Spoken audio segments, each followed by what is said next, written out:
فرمانے لگے خبیب یہ بات یاد رکھنا جو دین میں لے کے آیا ہوں یہ غالب ہو کے رہے گا، یہ غالب ہوگا غالب۔ عزیز دوستو، ہم جس دین کے ماننے والے ہیں وہ دین برحق ہے، اور جس پیارے محبوب صلی اللہ تعالیٰ علیہ وسلم کے ہم ماننے والے ہیں وہ محبوب علیہ السلام اللہ کے آخری رسول ہیں۔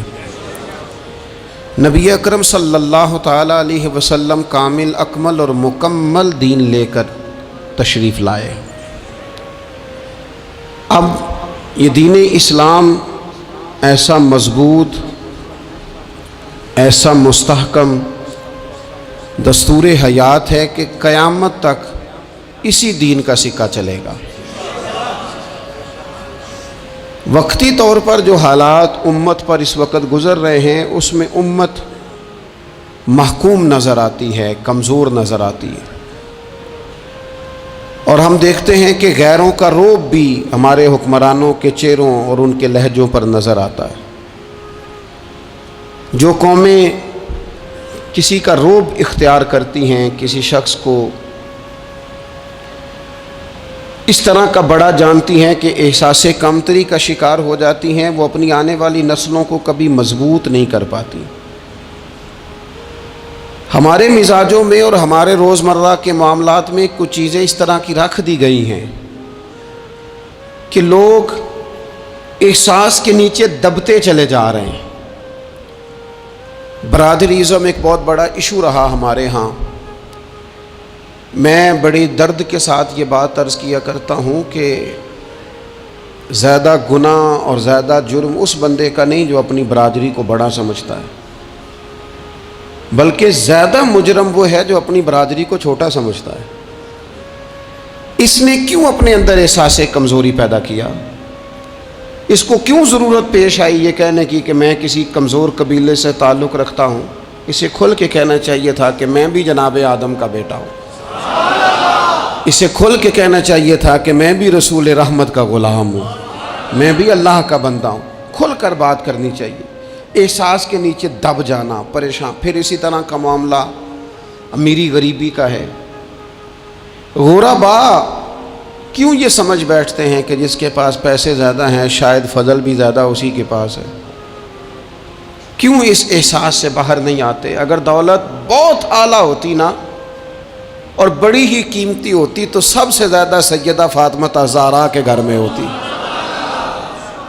سب سے زیادہ تجوریاں سیدہ عائشہ صدیقہ کے پاس ہوتی، لیکن یہ زیادہ قیمتی نہیں تھی، اس لیے دروازہ رسول پہ بھی نہیں تھی۔ تو اسی طرح کا معاملہ کچھ لوگوں کا ہے۔ میں نے اپنی زندگی میں یہ دیکھا ہے کہ مذہبی ماحول سے وابستہ لوگ کئی دفعہ بڑے پریشان ہو جاتے ہیں کہ میں تو مولوی صاحب ہوں، اور محلے کا مولوی بنا کے جب کسی کو رکھا جاتا ہے تو بیچارہ ویسے بھی پریشان ہو جاتا ہے۔ اس کی ذمہ داری ہوتی ہے کہ تو نے وقت پہ جنازہ پڑھانا ہے، ٹائم پہ کل پہ آ جانا، 10ویں پہ وقت پہ پہنچنا، غیر حاضر نہ ہونا۔ کچھ جگہوں پہ یہ بھی رواج ہے کہ جناب آپ کو 7 دن اور 10 دن مسلسل بیٹھنا ہے اور پڑھائی کرنی ہے۔ وہ آہستہ آہستہ آہستہ آہستہ بچے احساس کا شکار، یعنی قرآن شریف پڑھنے والے بچے اور کتاب و سنت کی تعلیم حاصل کرنے والے بچے، لیکن انہیں یہ کہا جاتا ہے کہ چلو فلانی جگہ قرآن پاک پڑھنے چلتے، قرآن پڑھنے جا رہے ہیں۔ قرآن انقلاب کی کتاب ہے، قرآن بندے کو عروج دیتا ہے، لیکن ان بچوں کی ذہنی ساخت یہ بنائی جا رہی ہے کہ چلو قرآن پاک پڑھنے چلتے ہیں، وہاں بریانی ملے گی کھانے کو، گوشت ملے گا کھانے کو۔ شکایت ہے مجھے یا رب خدا بندان مکتب سے، سبق شاہی ہے بچوں کو دے رہے ہیں خاک بازی کا۔ اتنی چھوٹی جب آپ کسی کی سوچ بنا دیتے ہیں تو پھر وہ آپ کہیں کہ وہ انقلاب برپا کرے، وہ کوئی بڑا کارنامہ سر انجام دے، یہ ہوتا نہیں، ممکن نہیں ہوتا۔ جب آپ آہستہ آہستہ کر کے احساس کمزوری کے نیچے دبتے چلے جاتے ہیں، دبتے، حالات خراب ہو جاتے ہیں۔ ہمارے بزرگ ہمیں کہا کرتے تھے کہ مولوی ہونا کوئی تانا ہے، اور ہم نے حالات بدلتے دیکھے۔ ایک ٹائم ایسا تھا کہ مولوی ہونا لوگ تانا سمجھتے تھے، ہمیں بھی کہا مولوی صاحب ادھر آئیں، آپ کو دیانتداری سے کہتا ہوں، ہم نے وہ دور بھی انجوائے کر کے گزارا ہے جی کسی ایک باری مولوی آکھے تو انہوں آکھے یار کوئی پریشانی والی گل ہے، شکر ہے اسی مولوی ہیں، یہ کوئی پریشانی ہے؟ آپ کیوں پریشان ہو گئے؟ مولوی کسی تانے مینے کا نام ہے۔ اور پھر وہ جو کل تک کہہ رہا تھا نا کہ او ہو تسی تو مولوی بن گئے ہو، پھر ہم نے وہ دور بھی دیکھا، اس نے کہا یار 2 منٹ کھڑا ہو تیرے ساتھ تصویر بنانی ہے، وہ دور بھی دیکھا، یہ دور بھی دیکھا۔ تھوڑا سا نا اپنی زندگی کے اندر خودداری، عزت نفس، وقار، اسلام عروج دیتا ہے بندے کو۔ مسلمان تیزی سے دبتے چلے جاتے ہیں۔ ملک شام کا بندہ آ گیا حضرت عمر کو ملنے، اس نے آتے ہی پوچھا تمہارے بادشاہ کا محل کہاں؟ انہوں نے کہا جی ہمارے بادشاہ کا محل نہیں ہوتا، ہمارے ہاں لوگوں نے سمجھ لیا نا کہ روب شاید کپڑوں کا ہوتا ہے، روب شاید گاڑیوں کا ہوتا ہے، بنگلوں کا ہوتا ہے، بہت بڑی کوٹھی کا روب ہوتا ہے۔ اور نہیں بھائی، روب تو بندے کے کردار کا ہوتا ہے، اس کے افکار کا روب ہوتا ہے، روب اس کے اونچے خیالات کا ہوتا ہے۔ کہاں ہے آپ کے بادشاہ کا محل؟ تو نے کہا محل شہل تو کوئی نہیں، مسجد میں ہوں گے امیر المومنین۔ بندہ کہتا ہے میں سوچ میں پڑ گیا کہ جس کے نام سے میرا بادشاہ کانپتا ہے وہ مسجد میں ہوگا، گن مین ہی کوئی نہیں، ہٹو بچو ہی کوئی نہیں، ادھر ادھر ہی کوئی نہیں، پہرے دار ہی کوئی نہیں۔ مسجد میں جا کے پوچھا جناب عمر، کہنے لگے ادھر ہی تھے۔ کدھر ہیں بھئی حضرت؟ وہ کدھر ہیں بھئی؟ ادھر ہی تھے۔ کہنے لگا میں حیران ہو گیا کہ یہ بادشاہ کی بات ہو رہی ہے۔ ایک صاحب کہنے لگے وہ کھجوروں کے باغ کی طرف جا رہے تھے، کہتے میں کھجوروں کے باغ میں گیا تو ایک بندے سے پوچھا امیر المومنین، کہنے لگا وہ سامنے کی طرف جا رہے تھے، ادھر گیا۔ ایک بندے سے پوچھا کہاں ہے وہ شخص اس کی 24 لاکھ مربع میل پہ حکومت ہے؟ کہاں ہے وہ شخص جو مدینے میں بیٹھ کے نعرہ لگاتا ہے تو کیسر و کسرا کانپ جاتے ہیں؟ وہ بندہ کدھر ہے کہ جس کی بات جگہ جگہ ہوتی ہے، جس کا تذکرہ سنا ہے کہ اسے دیکھ کے شیطان بھی رستے بدل جاتا ہے؟ انہوں نے کہا وہ دیکھ رہے ہو کھجور کے درخت کے نیچے کنویں کے ساتھ مٹی کا ڈھیلا تکیے کی جگہ رکھ کے وہ جو تامت باندھے کرتا پہنے سویا ہے وہی تو فاروق اعظم ہے۔ وہ شخص کہتا ہے عمر سوئے تھے، شیر سویا بھی ہو تو اس کا روب ہوتا ہے، شیر جو ہوتا ہے، شیر کبھی سو بھی جائے نا تو لوگ پھر بھی خوف کھاتے ہیں اور اس کے جاگنے کا خوف کھاتے ہیں کہ یہ کہیں جاگ نہ جائے، شیر جو ہوا۔ کہتے ہیں حضرت عمر سوئے تھے پر میں قریب گیا تو میرے وجود پہ روب طاری ہو گیا، روب، اور میری زبان سے بے ساختہ یہ جملے نکلے کہ عمر تو انصاف کر کے سویا ہے نا، تو مٹی کے ڈھیلے پہ بھی تجھے سکون کی نیند ہے۔ خودداری، وقار، عزت، یہ احساس کمتری سے باہر نکلیں۔ ہم نے اپنے بچوں کو مسل ڈالا ہے، وہ تسی ماڑے دے بچے ہو، تسی تو نہیں نہ آگے جا سکتے، وہ اسی غریب لوگ کا بیٹے تو فلانے کے ساتھ نہ جایا۔ ہم نے اپنے بچوں کی خواہشات تباہ کر دی، کمزور کر کے رکھ دیا، انہیں بار بار سکھایا ہم نے۔ خوددار تھا وہ باپ جس کی تھوڑی سی آمدن تھی پر وہ گرمیوں میں اپنے پتر سے کہتا تھا پتر بڑولے میں دانے ڈال دیے ہیں، تمہاری ماں نے مرتبان میں اچار ڈال دیا ہے، لو اب ساری گرمیاں پرواہ کوئی نہیں۔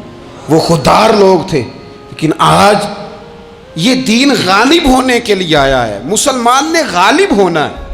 یہ تھوڑا اپنی ذات سے اٹھ کر جب سوچے گا نا، بڑی بات کرے گا، بڑی سوچ پیدا کرے گا، بڑا اس کا مزاج ہوگا، کھلا اس کا دل ہوگا، تو پھر نا یہ ذرا سر اٹھا کے جیے گا۔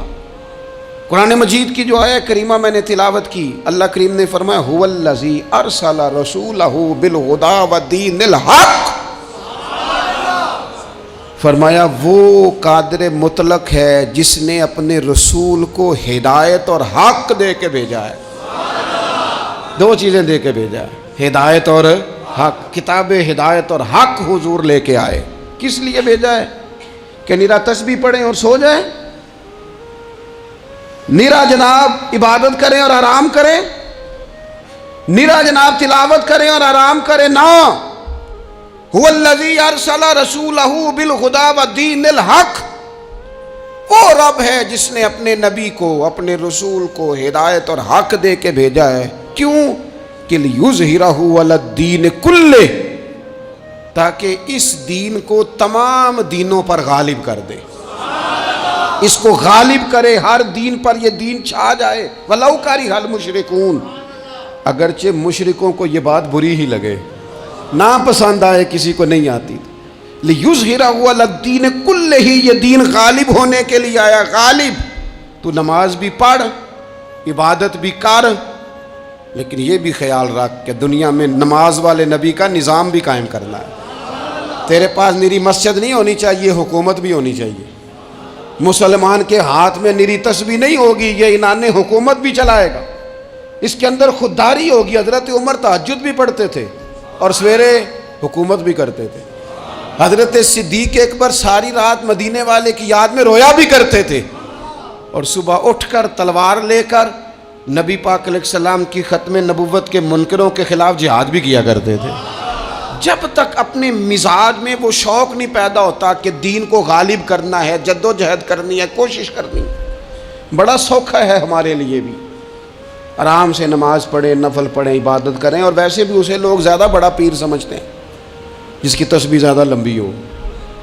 وہ زیادہ بڑا پیر ہوتا ہے جس کی پگڑی ذرا زیادہ بڑی ہو، جبہ تگڑا پہنے، اجرے کے اندر رہے، باہر نہ نکلے، اور اندر جائیں 2 منٹ کے لیے حضرت کی زیارت کریں، باہر آ جائیں، بس چھٹی. وہ زیادہ پیری مریدی ہو جاتی ہے. پیر تو بولتا ہی نہیں. وہی ہے تیرے زمانے کا امام برحق.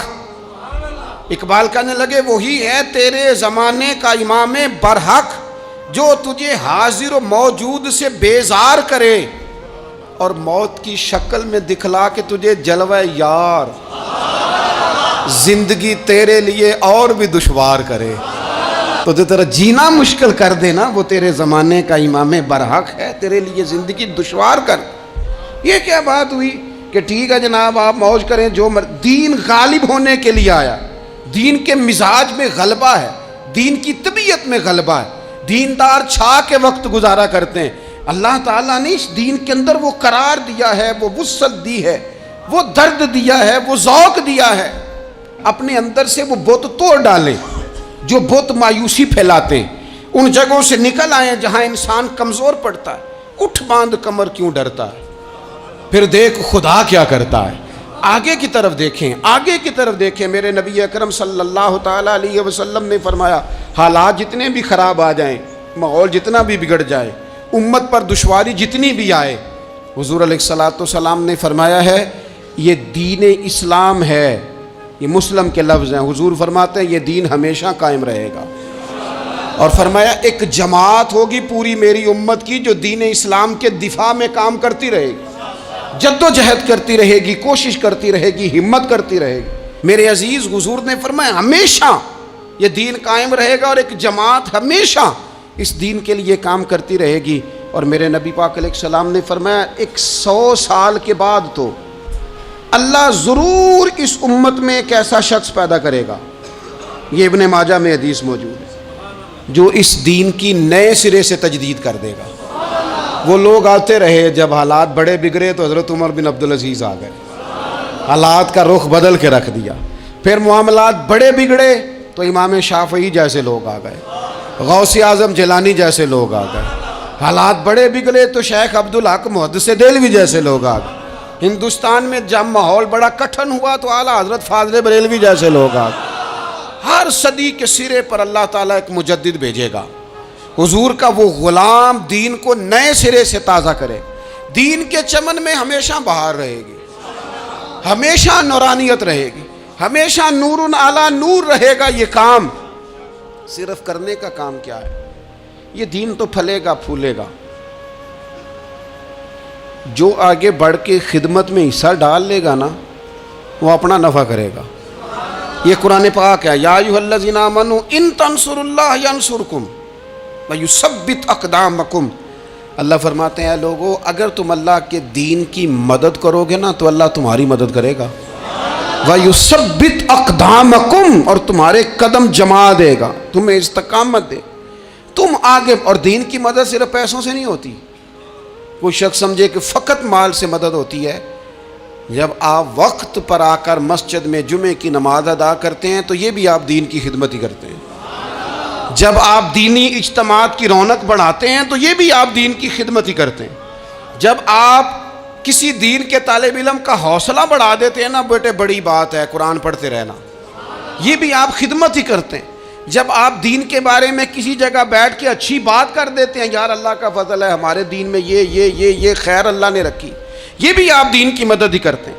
آپ کسی بھی جگہ کسی بھی حوالے سے دین کے لیے کوئی بھی پیغام دیتے ہیں، کوئی بھی بات کرتے ہیں، تو آپ دین کی یہ ساری خدمات دینیاں ہیں، یہ سارا درد ہے، یہ سارا ذوق ہے. ہم اپنا اپنا حصہ جس طرح بھی ملا سکیں دین کی حمایت میں، دین کی مدد میں. جہاں کوئی ایسی بات ہو رہی ہو وہاں ہم دفاع کے لیے کھڑے ہو جائیں. ہر شخص اپنے اپنے مقام پر دینی ابلاغ میں، دین کی تبلیغ میں اپنا کردار ادا کرے. ایک جملہ کوئی بول دے نا رسول پاک کے دین کی مدد میں، ایک جملہ، یعنی کسی کو صرف اتنا کہہ دینا کہ یار تو اپنے بیٹے کو، تیرے 5 بیٹے ہیں، ایک کو قرآن مجید کا عالم ہی بنا دے. تو کہہ کے چلا گیا اور تو تیری وجہ تجھے خبر بھی نہیں کہ شاید اس نے تیری وجہ سے اسے داخل کرایا ہے، لیکن وہ اگر آ گیا پڑھ گیا تو دیکھ تجھے اجر اللہ کتنا عطا فرمائے. آدھا جملہ بول کے دین کے معاملے میں معاون بنے، کوئی خیر کا لفظ بول کے معاون بنے. ہم نہ ہمت نہیں کرتے، ہم کہتے ہیں وہ فلانا کرے گا، بڑا آدمی کرے گا، مولانا کریں گے، پیر صاحب کریں گے. اپنا اپنا حصہ، اپنی اپنی خیر. حضرت عمر نے بھی بڑا کام کیا ہے دین کی خدمت میں، پر سیدنا بلال کی خدمت کا کوئی انکار کر سکتا ہے؟ ڈیوٹی حضرت صدیق اکبر کی بھی زیادہ ہے، پر جناب سلمان فارسی کی خدمت کا انکار کیا جا سکتا ہے؟ ہر ایک نے کام کیا، ہر نقطے کا اپنا عروج ہے اپنی. اور یہ دین غالب ہوگا، غالب. یہ مت سمجھیں تھوڑے سے حالات کمزور آئے ہیں اور تھوڑا سا مسلمان محکوم ہوئے ہیں مالی طور، اپنی کوتاہیوں کی وجہ سے ہوئے، اپنی غلطیوں کی وجہ سے ہوئے، اپنے اعمال کے سبب ہوئے. تو ڈر ڈر کے نہ جئیں. نبی پاک صلی اللہ تعالی علیہ وسلم سفر پہ تشریف لے گئے. حضور علیہ السلام کی عادت کریمہ تھی جب سفر پہ جاتے تھے تو سب سے آخر میں ساری تیاری کر کے سامان سمیٹ کے سب سے آخر میں سیدہ فاطمہ الزہرا سے ملتے، پھر سفر شروع ہوتا. اور جب حضور واپس آتے تو سب سے پہلے سیدہ فاطمہ سے ملتے رضی اللہ تعالی. حضور کافی دنوں کے بعد سفر سے واپس آئے، لمبا سفر تھا. سیدہ فاطمہ الزہرا رضی اللہ تعالیٰ عنہ سے ملنے گئے. نبی پاک صلی اللہ تعالیٰ علیہ وسلم کا چہرہ نور دیکھ کے تو سیدہ فاطمہ تڑپ کے روئیں، رو پڑی. حضور نے فرمایا فاطمہ کیا ہوا؟ عرض کرنے لگے یا رسول اللہ تھکاوٹ کے اثرات میں آپ کے چہرے پہ دیکھ رہی، اور حضور کپڑے یوں لگتا ہے بڑے پرانے پہنے ہوئے ہیں آپ نے. حضور اتنی مشقت کیوں کرتے ہیں آپ، اتنی محنت، اتنی جد و جہد؟ تو حضرت فاطمہ الزہرا فرماتی ہیں حضور نے مجھے تھپکی دی اور فرمایا فاطمہ رو نہ. اور یہاں وہ بعض لوگ ہوتے ہیں نا جو ہم نے دیکھا ہے ہمارے ہاں اس طرح ہوتا ہے کہ وہ کوئی اس طرح کی بات کرے تو وہ زیادہ رونے لگ جاتے ہیں، کیا کریں بڑے مسائل ہیں، بڑی مشقت ہے، کرنا پڑتا ہے، لوگ اور زیادہ. لیکن نبی پاک علیہ السلام نے سوچوں کو نیا زاویہ دیا، خیالات کو نیا رخ دیا، اس بات کو ایک نیا انداز سوچنے کا فراہم کیا. حضور فرمانے لگے فاطمہ رو نہ، تیرے باپ کو اللہ نے اعلیٰ مقاصد کے لیے دنیا میں مبعوث فرمایا. حضور فرمانے لگے فاطمہ کوئی گھر کچا، کوئی پکا، کوئی خیمہ ایسا نہیں بچے گا جہاں اللہ دین اسلام کو پہنچا نہیں دے گا. اور فرمایا فاطمہ یاد رکھنا جس طرح رات چھا جاتی ہے نا، محمد عربی کا دین بھی چھا جائے گا، یہ چھا جائے گا دین. جس طرح رات چھا جاتی ہے یہ دین بھی چھا جائے گا. اور پھر دین چھا گیا، جگہ جگہ چھا گیا. یورپ میں بھی اذانیں پڑھی جانے لگی، امریکہ اور افریقہ میں بھی قرآن پڑھا جانے لگا. جگہ جگہ جگہ جگہ رسول اللہ صلی اللہ علیہ وسلم کے دین کی بات ہونے لگی. کہا فاطمہ کار کچا ہو یا پکا ہو، خیمہ ہو، ہر جگہ یہ دین پہنچے گا. اور دین پہنچا. دوستو کمزوری وقتی طور پر ہے، حالات وقتی طور پر ہیں. مسلمانوں نہ گھبراؤ، خدا کی شان باقی ہے. یہ دین فطرت ہے. یہ دین اپنی حقانیت کی وجہ سے پھیل رہا ہے، کسی کا محتاج نہ یہ کسی کے زور لگانے. مسلمانوں نہ گھبراؤ, خدا کی شان باقی ہے, ابھی اسلام زندہ ہے, ابھی قرآن باقی ہے. یہ کافر کیا سمجھتے ہیں جو ہم سے روز الجھتے ہیں؟ ابھی تو کربلا کا آخری میدان باقی ہے, ابھی تو آخری میدان لگے گا میدان کربلا میں, اور فکر حسینی کے علم بردار میدان میں نکلیں گے, یزیدی سوچوں سے ٹکرائیں گے, اور بڑے سینے تیار ہیں جو اس کے لیے پوری جد و جہد کریں گے. ابھی تو کربلا کا آخری میدان باقی ہے. اپنی زندگی کے اندر قوت ارادی پیدا کریں, کچھ کر لینے کی ٹھان اپنے مزاج میں پیدا کریں. کمزوری آ جاتی. عدی بن حاتم جو تھے نا, یہ حاتم تائی کے بیٹے تھے, بادشاہ کا بیٹا تھا, زمانہ بڑا دیکھا تھا, بڑے بڑے وزیروں مشیروں, ساری زندگی اعلیٰ سطحی وفود سے ملاقات ہوئی. عدی حضور کی بارگاہ میں آئے, مسند امام احمد بن حنبل میں موجود. تو اسلام پر ابھی غربت کا دور تھا, چند لوگ مسلمان ہوئے تھے. نبی پاک علیہ السلام نے فرمایا عدی کلمہ پڑھ لو. تو عدی کہنے لگے میں تو پہلے ہی ایک دین کا ماننے والا ہوں. حضور فرمانے لگے جس دین کے تم ماننے والے ہو اس دین کو میں تم سے زیادہ جانتا ہوں. حضور فرمانے لگے جس دین کے تم ماننے والے ہو اس میں کیا یہ لکھا ہے کہ مال غنیمت کا چوتھا حصہ کھا جاؤ؟ کہنے لگے نہیں. تو فرمایا کھا کیوں جاتے ہو؟ عدی کہتے ہیں چونکہ یہ ہمارے اندر کی بات تھی بادشاہوں کی, تو میں نے فوراً سر تسلیم خم کر دیا, میں نے فوراً سر جھکا دیا. میں نے کہا آپ بات ٹھیک کر رہے ہیں. حضور فرمانے لگے اب اگلی بات بھی کروں یا رسول اللہ فرمائیے. فرمایا پتہ ہے تم دین کیوں نہیں قبول کر رہے؟ یہ بھی مجھے پتہ ہے. یا رسول اللہ کیوں؟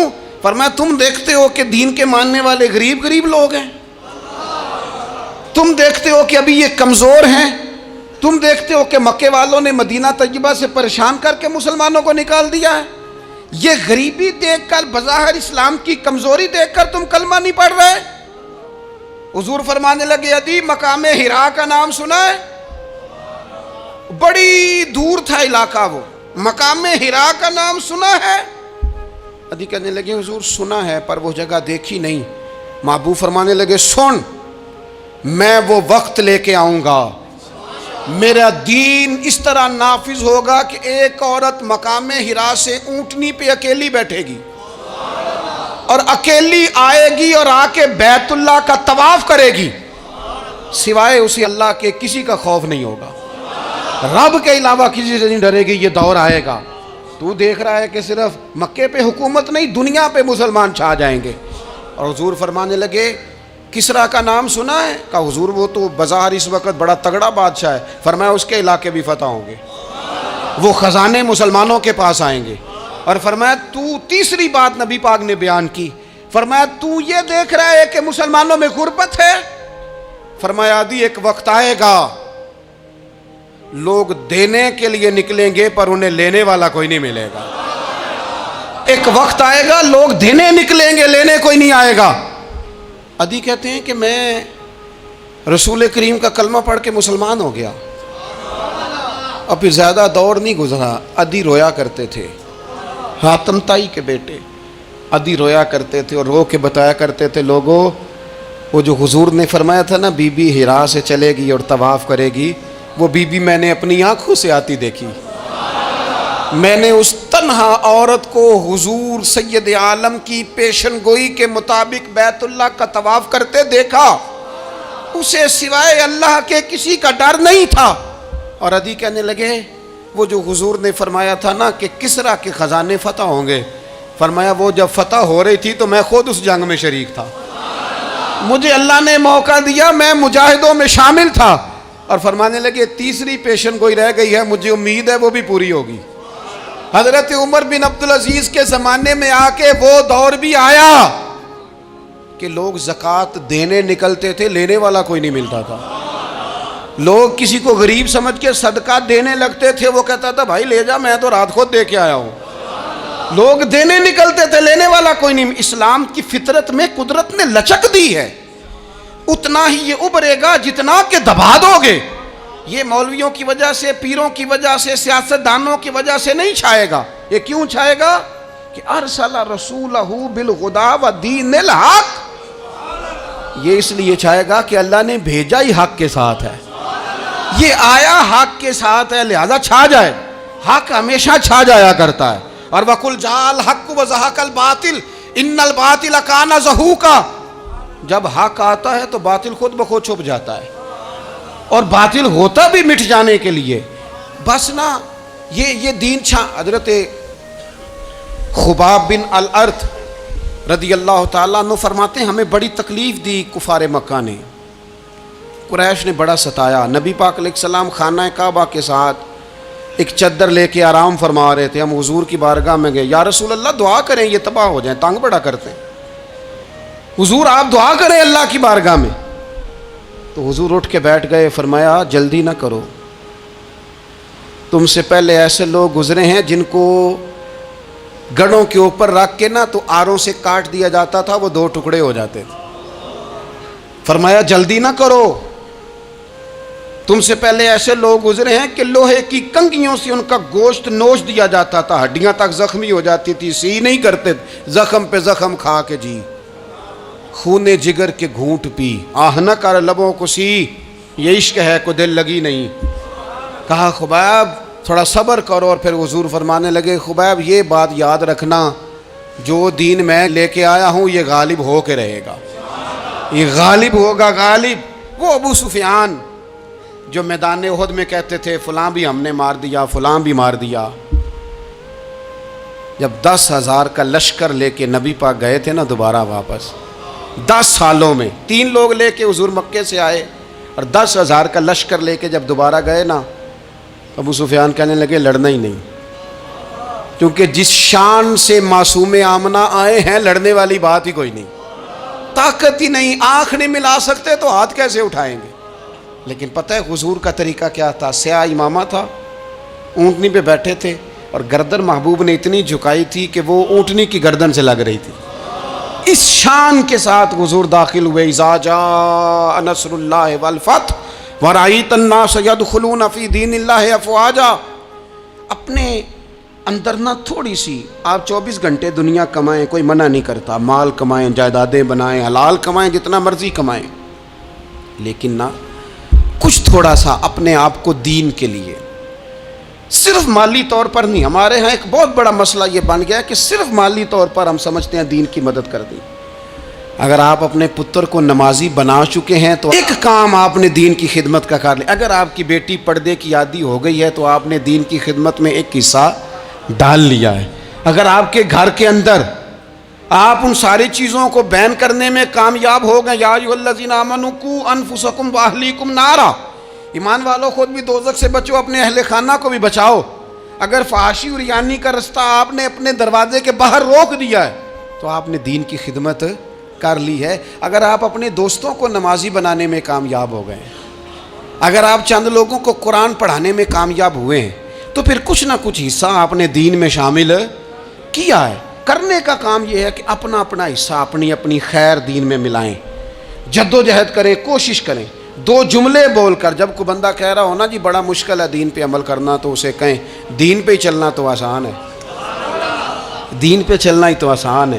جب بڑی دین مخالف باتیں ہو رہی ہوں تو وہاں ساری برادری کٹھی بیٹھی ہے نا, بچے کے دن رکھے جا رہے ہیں, تو میں دین کی خدمت بتا رہا ہوں کیا کیا کرنی ہے. بیٹی بیٹے کے دن طے ہو رہے ہیں تو کوئی کہتا ہے کہ ماموں کو منا لو ناراض ہے, چچا کو منا لو ناراض ہے. یہ میں اپنا درد دل آپ کے سامنے رکھ رہا ہوں. دین کی خدمت یہ ہے کہ ایک بندہ بیچ میں سے بولے, وہ کہے او شادی میں کوئی غیر شرعی کام نہ کرنا, سب کو منا رہے ہو تو کہیں رب رسول کو ناراض نہ کر لینا. یہ تیری دین کے لیے خدمت ہو جائے گی, یہ تیری دین کے لیے خدمت ہو جائے گی. وہ جس شخص نے جاتے جاتے رستے میں کہا تھا نا حضرت عبداللہ مزنی کو کہ میں ایک مدینے میں چاند چڑھا دیکھ کے آیا ہوں کہ جس کے قریب سے جو گزرتا ہے اسے بھی نور ملتا ہے, تو اس کی ایک بات گھر کر گئی, جناب عبداللہ مزنی مدینے والے کے عاشق ہو گئے. آپ کہہ دیں بات پھیل جائے گی, اللہ اسے پھیلا دے گا. اپنے مقام پر بیٹھ کر اپنے میں فیکٹری کے مالک سے کہا کرتا ہوں کہ تو نا مسجد ضرور بنا چھوٹی سی, دفتر والوں سے کہا کرتا ہوں کہ یہاں نا نماز باجماعت کا بندوبست ضرور کراؤ. میں کہتا ہوں یہ سارے دین کے کام ہیں. آپ اپنے حلقہ اثر میں کہیں یہاں نماز باجماعت ہوگی, یہاں سویرے آتے ہی پہلے تلاوت ہوگی, یہاں پہلے قصیدہ بردہ شریف. آپ کوئی خیر کے کام میں اپنا حصہ ڈالتے رہیں. انشاءاللہ یہیں سے چنگاریاں بنیں گی,